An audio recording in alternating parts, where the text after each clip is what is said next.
할렐루야. 양재 열린 회신자 예배 나오신 여러분들 주님의 이름으로 환영하고 축복합니다. 예배를 통해서 하나님께 부어주는 은혜가 충만하시길 바랍니다. 오늘 함께 보실 하나님의 말씀은 마태복음 28장 16절에서 20절까지 말씀입니다. 저와 여러분이 한 절씩 교독하도록 하겠습니다. 11 제자들이 갈릴리로 가서 예수께서 일러주신 산에 이르렀습니다. 그리고 그들은 예수를 뵙고 경배드렸습니다. 그러나 어떤 사람들은 의심했습니다. 그때 예수께서 다가오셔서 그들에게 말씀하셨습니다. 하늘과 땅의 모든 권세가 내게 주어졌다.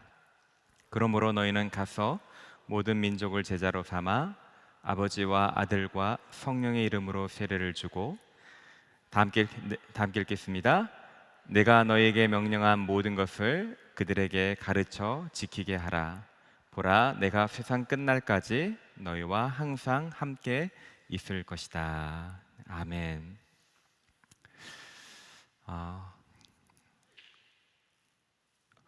우리는 살면서 누구나 죽음을 맞이하게 됩니다. 그러나 그 죽음을 넘어선 한 분이 계십니다. 바로 예수님이십니다. 예수님은 십자가에서 죽으셨지만 3일 만에 부활하셨습니다. 무덤은 그분을 붙잡지 못했고, 예수님은 죽음이 끝이 아니라 새로운 생명의 삶을 시작임을 보여주셨습니다. 우린 지난주에 그 예수님의 그 부활을 기념하는 부활절로 보냈습니다. 부활절을 보냈지만 많은 사람들이 부활절 이전의 삶과 부활절 이후의 삶에 그닥 큰 변화가 없는 그런 삶을 살고 있습니다. 여러분은 어떻습니까? 오늘 본문은 부활 이후에 우리의 삶은 어떻게 달라져야 하는가라는 중요한 질문을 던지고, 또 우리에게 어떤 삶을 살아야 할지 예수님께서 가르쳐 주신 아주 중요한 본문입니다. 예수님은 죽음에서 부활하신 후에 우리를 생명의 길로 초대하시며 나와 함께 다시 살아보지 않겠니라고 초청하고 계십니다. 우리가 이번 달 주제가 다시 산다라는 주제로 말씀을 계속 선포하였는데, 단순히 산다는 것은, 다시 산다는 것은 단순히 숨을 쉬는 것이 아닌 목적과 사명이 있는, 생명에 있는 하나님과 동행하는 삶을 의미하는 것입니다. 예수님께서 부활하신 후에 제자들에게 이전과 전혀 다른 삶을 오늘 가르쳐주고 계십니다. 부활하신 예수님을 만난 예수님 제자들 가운데 그 부활로 인하여 새로운 소망을 꿈꿀 수 있게 하셨습니다. 사망 권세를 깨뜨리신 하나님의 능력이 제자들에게 오늘 선포되는 그런 중요한 순간입니다. 오늘 이 말씀을 통해서 다시 한번 2000년이 지난 우리에게도 이 말씀이 동일한 역사가 일어나기를 소망합니다. 부활하신 예수님을 만난 후에 이전과 다른 삶을 살게 되는 그런 은혜들을 누리시게 되기를 소망합니다. 먼저 16절, 17절 다시 한번 읽어보겠습니다. 시작. 11 제자들이 갈릴리로 가서 예수께서 일러주신 산에 이르렀습니다. 그리고 그들은 예수를 뵙고 경배드렸습니다. 그러나 어떤 사람들은 의심했습니다. 예수님은 부활하신 후에 갈릴리로 가시겠다라고 말씀하셨고, 제자들을 보고 갈릴리에서 만나자고 하셨습니다. 그리고 제자들은 갈릴리로 가서 예수님을 만났습니다. 여러분, 이 장면을 생각해 보십시오. 제자들은 예수님께서, 능력을 베푸신 예수님께서 십자가에 처참하게 무력하게 죽는 것을 목격했습니다. 모든 것을 다 포기하고 예수님에게 희망을 걸고 3년을 투자했는데 예수님이 갑자기 죽으신 것입니다. 그들의 꿈과 희망은 산산조각 났습니다. 그들은 두려움 가운데 있었습니다. 삶의 이유를 잃어버렸습니다. 모든 것이 끝난 것 같았기 때문입니다. 그런데 예수님께서 부활하셨다는 소식을 듣고 갈릴리로 모였고, 그리고 이제 그들은 예수님을 직접 대면합니다. 오늘 본문에서 주목할 점은 예수님의 제자들의 반응입니다. 그들은 예수님께 경배하였다고 했지만 아직도 의심하는 사람이 있다라고 말합니다. 아직도 의심하는 사람이 있다. 왜요? 부활은 인간의 이성과 한계를 뛰어넘는 것이기 때문입니다. 눈으로 예수님을 실제로 보고 있음에도 불구하고 믿어지가 않았던 것입니다. 온전히 받아들여지지 않았던 것입니다. 이런 불완전한 믿음의 상태에서 예수님은 제자들을 만나 주셨다는 것입니다. 이것은 우리에게 큰 위로입니다. 여러분, 예수님이 부활하셨다라는 이 말을 들을 때 여러분에게 어떻게 다가오십니까? 죽은 사람이 살아났다는 그 말이 여러분에게 어떻게 생생하게 다가오시는지요? 많은 사람들이 그냥 그것은 옛날에 있었던 그냥 성경에서 하는 이야기로만 받아들일 수 있을지도 모르겠습니다. 우리 가운데 제자들이 가졌던 의심이 있을 수도 있습니다. 그럼에도 불구하고 예수님은 그들을 만나 주셨고 그들에게 새로운 사명을 주셨고 새로운 생명의 삶으로 인도하셨던 것입니다. 이것은 우리에게 위로가 되는 것입니다.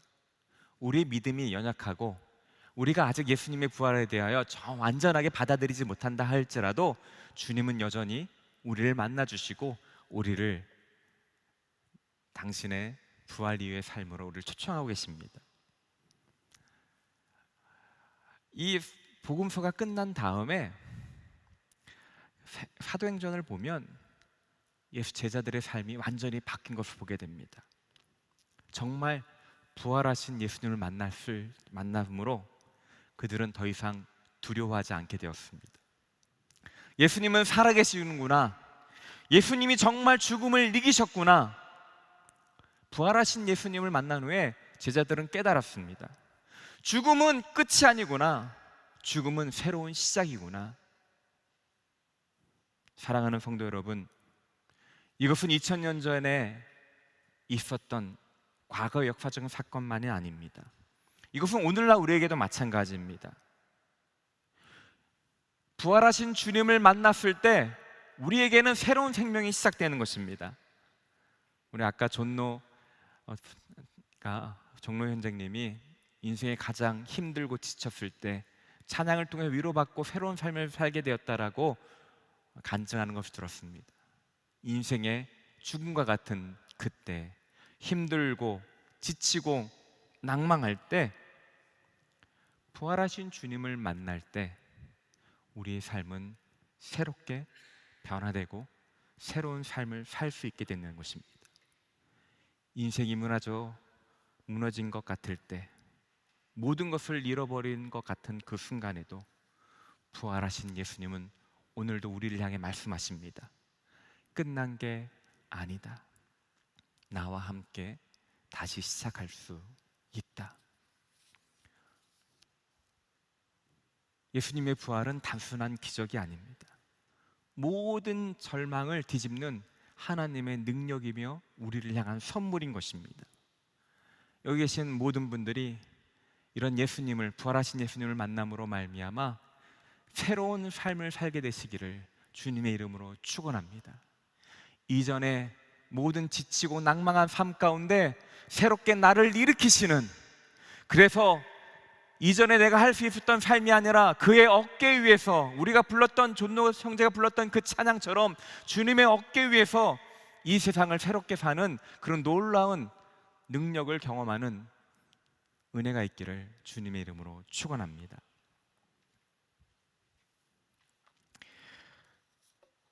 부활하신 예수님을 만난 후에, 제자들을 만난 후에 예수님께서는 제자들에게 놀라운 선언을 하십니다. 우리 18절 같이 한번 읽어보겠습니다. 시작.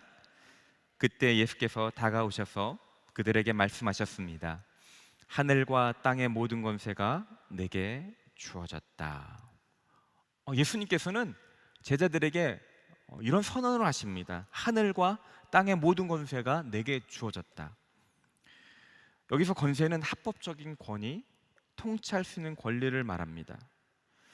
십자가의 죽음과 부활을 통해 죄와 사망 권세를 깨뜨리신 예수님께서 완전히 승리하셨고, 이제 주님께서는 모든 영역을 다스릴 수 있는 완전하고 절대적인 통치권을 가지고 계셨다는 선언인 것입니다. 잠깐만요. 예수님은 원래 하나님이 아니셨습니까? 그런 질문할 수 있습니다. 예수님은 창조 전부터 하나님이셨습니다. 하늘과 땅의 주인이셨습니다. 그러나 주님은 이 땅에 인간으로 오셨을 때, 아기 예수로 오셨을 때 하나님이시지만 인간의 스스로 오실 때 자신의 권리를 내려놓으셨습니다. 빌립보서 2장 6절 7절에서 그분은 본래 하나님의 본체셨으나 오히려 자신을 비워 종의 형체를 가져 사람의 모양이 되셨습니다. 예수님은 권세를 내려놓으신 것이죠. 그러나 이제 예수님께서는 십자가에 죽으신 후에 부활 사역을 통해 예수님이 사역을 완성하신 후에 하나님 아버지로부터 다시 모든 권세를 공식적으로 받으신 것입니다. 예수님은 단순한 종교 지도자가 4대 성인이 아니라 예언자가 아니라 하늘과 땅의 모든 권세를 가지신 우주의 주권자이시며 통치자이십니다. 예수님 스스로가 그것을 선언하는 것입니다. 나는 하늘과 땅의 모든 권세를 가지고 있는 주권자이다. 그리고 예수님의 부활은 그것을 증명하는 사건이 된 것입니다. 여러분, 우리 예수님은 우리의 모든 상황 가운데, 이 역사 가운데 주권자이십니다. 예수 그리스도를 구주로 고백한다는 것은 이 모든 권세가 예수님께 있다는 것을 받아들이고 영접한다는 것입니다. 우리가 직면한 모든 상황, 모든 도전, 모든 문제는 이미 그리스도 권세 아래 놓여진 것입니다. 개인적 어려움에서부터 이 나라와 국제적인 어떤 모든 분쟁, 질병, 심지어 죽음까지도 궁극적으로 하나님의 다스림 안에 있다는 것입니다. 이것이 예수님께서 제자들에게 분명하게 가르쳐주시는 그러한 가르침이었습니다. 그들은 로마 황제를 두려워했습니다. 유대인들을 두려워했습니다. 그 땅의 정치 지도자들을 두려워했습니다. 예수님을 못 박아 죽인 사람들을, 군중들을 두려워했습니다. 그러나 주님은 그들에게 이제 나에게 그 모든 권세가 있다라고 선언하는 것입니다. 우리가 주님의 그 권세를 인정할 때, 부활하신 주님이 그 권세를 인정하기 시작할 때, 그때가 부활의 새로운 삶을 시작할 수 있는 것입니다. 나의 모든 경제적인 어려움, 건강에 대한 걱정, 나의 외로움, 내 삶의 상처, 모든 상황 가운데 주님이 주권자이심을 인정하는 삶, 바로 그 주님의 권세를 인정할 때 사망 권세를 깨뜨리신 그 부활의 능력이 나에게로 임하게 되는 것입니다. 우리가 그 예수 그리스도를 구주로 고백할 때, 그 예수님의 권세를 인정할 때 우리는 더 이상 세상에 절망하거나 세상에 집착하거나 세상에 흔들리지 않고 죽음을 넘어서는 영원한 능력의 삶을 살아갈 수 있게 되는 것입니다. 여기 계신 모든 성도님들이 여러분의 모든 영역에서 이 하나님 예수님의 주권을 인정하게 되시기를 주님의 이름으로 축원합니다. 여러분의 미래가 불안하셔서 힘드십니까? 주님께 그 주권이 있음을 고백하시길 바랍니다. 여러분의 건강이 두려웠고 건강 때문에 염려하십니까? 건강의 문제를 그 영역에 하나님이 주권이 있음을, 예수님이 주권이 있음을 인정하시게 되시길 바랍니다. 어떠한 영역이든 주님께서 권세자이시며 그 왕되심을 인정할 때 새로운 삶이 시작되는 것입니다. 이렇게 예수님은 자신에게 모든 권세가 있다는 것을 말씀하신 후에 제자들에게 사명을 부여하십니다. 우리 19절부터 20절 상반절까지 같이 한번 읽어보겠습니다. 시작. 그러므로 너희는 가서 모든 민족을 제자로 삼아 아버지와 아들과 성령의 이름으로 세례를 주고 내가 너희에게 명령한 모든 것을 그들에게 가르쳐 지키게 하라. 이것은 단순한 삶이 아닙니다. 단순한 명령이 아닙니다.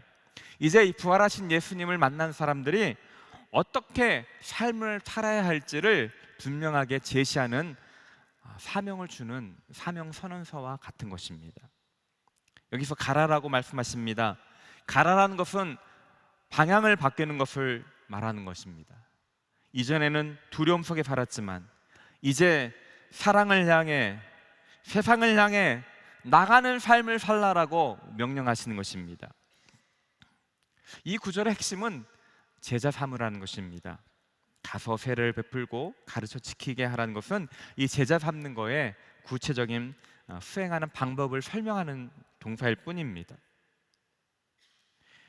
예수님께서는 복음을 전하라, 교회를 세우라고 말씀하지 않으시고 제자 삼으라고 명령하셨습니다.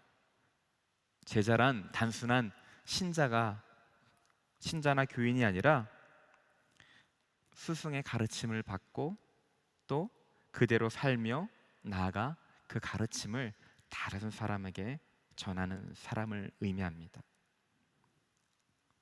주님께서 제자들에게 기대하시는 것은 이제 받는 신앙에서 전하는 신앙으로 전환을 의미하는 것입니다.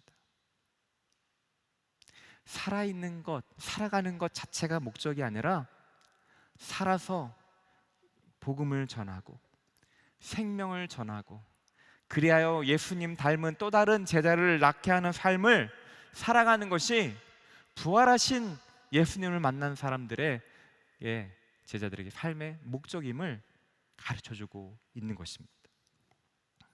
이제 예수님을 인격적으로 만나고 다시 사는 사람은 이 목적을 향해 살아야 하는 것입니다. 이것은 특별한 사람들에게만 주어지는 것은 아닙니다. 이것은 이 모두가 목회자나 선교사가 되라는 것은 아닙니다.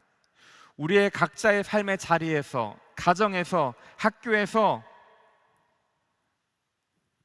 그리스도 제자로서 다른 사람을 제자 삼으라는 명령인 것입니다. 예배에 참석하고 말씀을 듣는 것에서 머무는 것이 아니라 삶의 자리에서 제자로 살아가며 다른 사람에게 제자의 길로 초청하는 그런 삶을 살아야 된다라고 말씀하시는 것입니다. 사랑하는 성도 여러분, 부활하신 예수님을 인격적으로 만난 사람들에게는 사명과 목적이 주어지는 것입니다. 그냥 숨쉬는 것이 인생이 아닙니다. 예수님은 우리를 다시 살리셨을 뿐만 아니라 그 생명을 전달하는 사명자로, 다른 사람을 제자 삼는 그런 사명자로 우리를 초청하신 것입니다. 우리를 향한 하나님의 부르심이 있는 것입니다. 사랑하는 성도 여러분, 여러분의 삶은 어디를 향해 나아가고 있습니까? 여러분, 지금 여러분의 인생의 목표는 무엇입니까? 이곳에 계신 모든 분들이 오늘 주님께서 제자들에게 말씀하신 이 명령, 지상 대명령이 나에게도 해당되는 명령임을 깨닫게 되는 은혜가 있기를 주님의 이름으로 축원합니다. 주님 우리를 부르셨습니다. 사랑하기 위하여, 빛이 되기 위하여, 생명을 전하기 위하여 사망 권세를 깨뜨리신 능력을 경험하며 그것을 흘려보내는 축복의 통로로 우리를 부르신 것입니다. 여기 계신 모든 분들이 이러한 사명자의 삶을 살아가게 되시기를 주님의 이름으로 축원합니다. 이렇게 주님은 제자들에게 사명을 주신 후에 이런 약속을 해주십니다. 우리 20절 하반부 같이 한번 읽어볼까요? 시작. 보라, 내가 세상 끝날까지 너희와 항상 함께 있을 것이다. 예수님께서 말씀하신 명령, 모든 민족을 제자 삼으라는 그 명령, 사실 그것은 한 개인으로서, 인간으로서 굉장히 부담되는 명령입니다. 그런데 주님은 그 명령을 주면서 제자들에게 보라! 라고 말씀하시면서 너희가 이것을 꼭 기억하라고 말씀하십니다. 단지 가라고 제자 삼으라고 명령하신 것뿐만 아니라 주님께서는 명심해라, 내가 너희와 함께한 것이다 라고, 그것을 명심하라고 제자들에게 확신을 심어주고 계십니다. 예수님은 이제 승천하실 것입니다. 그 이후에도 제자들과 항상 함께 있을 것을 약속하십니다. 이것은 제자들에게 큰 위로였습니다. 주님이 나와 함께 계시구나. 부활 이후의 삶을 살아간다는 것은 하나님께서 함께 하신다는, 주님께서 함께 하신다는 이 임재의 약속을 붙드는 삶인 것입니다. 주님의 사명을 감당하기 위하여 우리에게 꼭 필요한 것은 주님이 함께 하심을 깨닫는 것입니다. 인간의 힘으로, 나의 능력으로 불가능하고 주님이 함께 할 때만 가능한 것이기 때문인 것입니다. 우리에게도 마찬가지입니다. 어디로 가야 할지 모르겠고 두려움이 앞서고 마음이 복잡해질 수 있습니다. 때때로 버려진 것 같고 주님은 나에게 관심을 안 두는 것 같은 느낌을 들 때가 있습니다. 그러나 우리가 꼭 그때 기억해야 될 것은 보라, 내가 너와 항상 함께 있을 것이다. 주님께서 제자들에게 준 약속, 바로 우리에게 주신 약속의 말씀이십니다.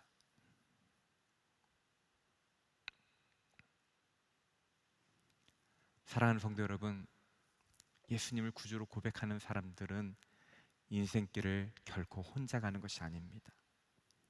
부활하신 주님이 늘 우리와 함께 하십니다.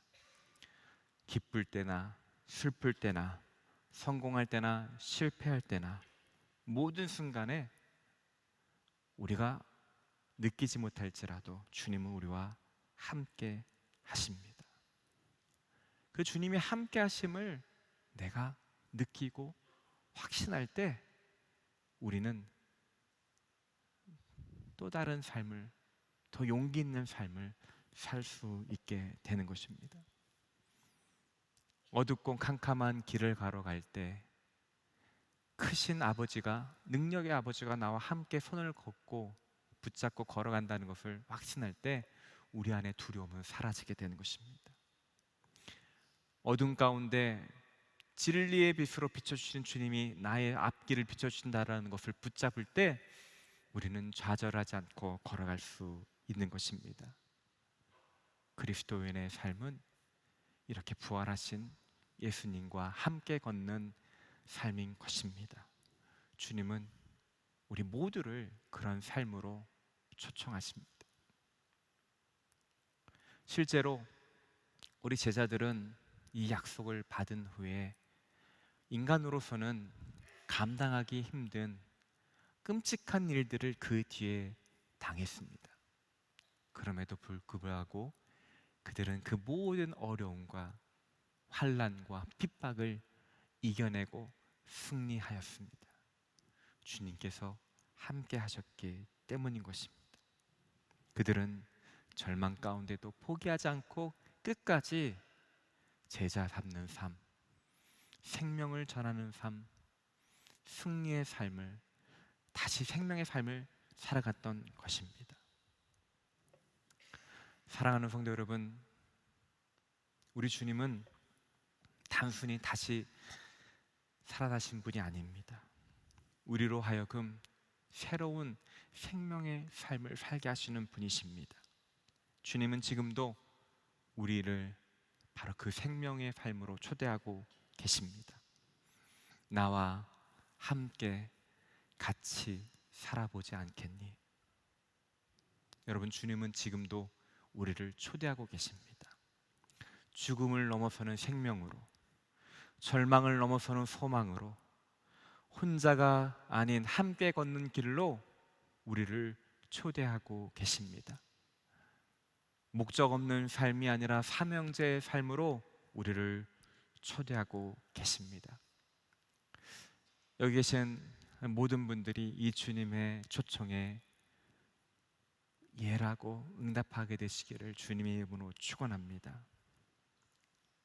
주님, 당신이 살아계신 줄 믿습니다. 나를 위해 죽으시고 다시 살아나셨던 것을 믿습니다. 이제 제 삶도 주님과 함께 다시 시작하고 싶습니다. 주님, 예수님께서 사망 권세를 깨뜨리고 부활하시며 새로운 생명으로 다시 사신 것처럼 저도 새로운 부활의 능력으로 살기를 소망합니다. 주님, 이 시간 나와 만나 주셔서 나를 새로운 길로 인도하여 주시옵소서. 가라라는 주님의 그 명령에 온전히 순종하는 길로, 순종하는 삶으로 살아갈 수 있게 하여 주시옵소서. 두렵지만 주님과 함께 한다면 나는 걸어갈 수 있을 것입니다. 이렇게 우리가 주님께 고백할 때 주님은 우리의 그 기도를 기뻐 받으시고 여러분에게 다시 나타내어 주시고 위로해 주시고 여러분을 만나 주실 것입니다.